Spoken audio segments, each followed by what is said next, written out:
have to hear. Drink a good deal of it, make a good meal of it, stick to your old-fashioned beer. Now don't be afraid of it, drink till you're made of it. Now all together a cheer. Well, hello again. It's Mark McDermott here, your one-take beer reviewer, here once again to pop the lens as I pop the cap off of another beer. And being as it's the first weekend before summer, the last weekend before summer, I've turned off the air conditioning just long enough to get this review in, so let's move along. First off, a personal note.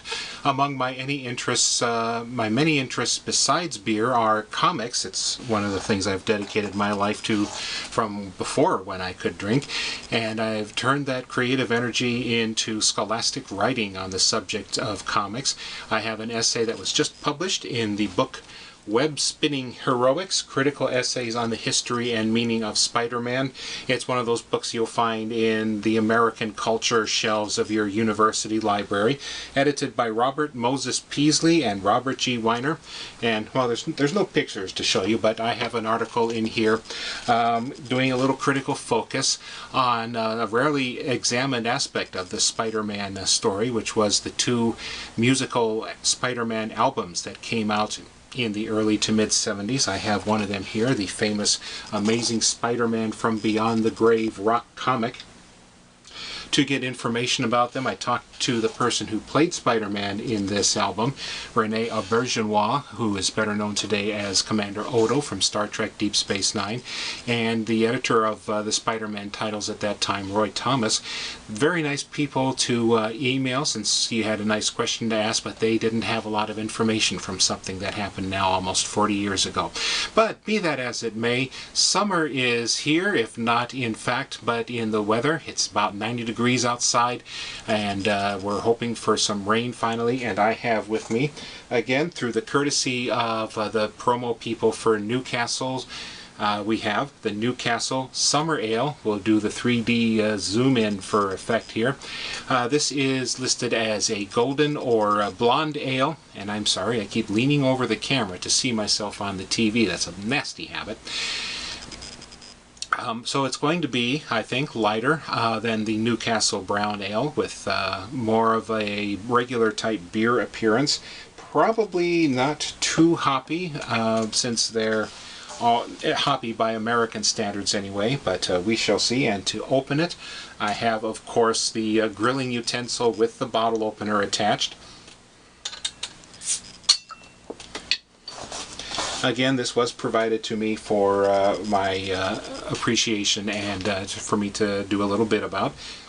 And although right off the smell it does have that kind of a straight beer smell you're probably used to from long before you discovered beer that was hoppy and malty and so on and so forth. So it's already looking like a pretty decent summer beer. This is an English-style nonic glass. It happens to be a promo item from Goose Island. And it's pouring, well, very foamy at first. That's probably the way I pour, or because I do these in the dishwasher. You can see the malt color is a slight bit more golden than the average Pilsner.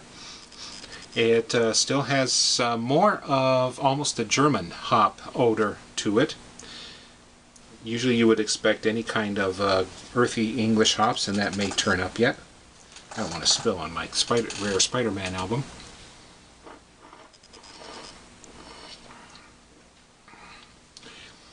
And there's always a chance to appreciate the foam, because that's what helps bring some of the beer aroma to the forefront.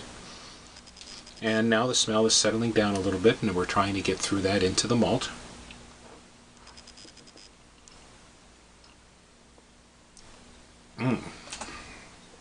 Now I am getting some English hops in the taste once it starts getting down my throat. A little bit earthy and just very slightly minty. It's just an impression that I get sometimes, but not out of style, however.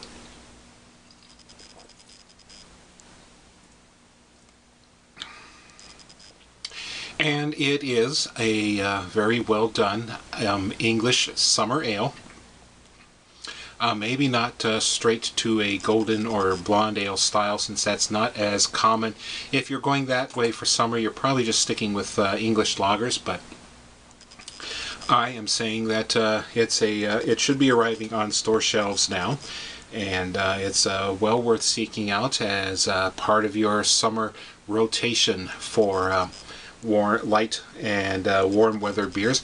It's not really sessionable. It's not going to quite be your after lawn mowing beer, as if my lawn's growing enough to be mowed anyway in this drought.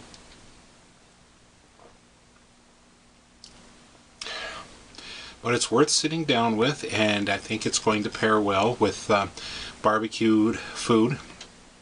It's going to help take the edge off of spicy foods. So again, another recommendation, but that's the impression I get from popping for the very first time Newcastle Summer Ale, which should be available in your store now, if not very soon.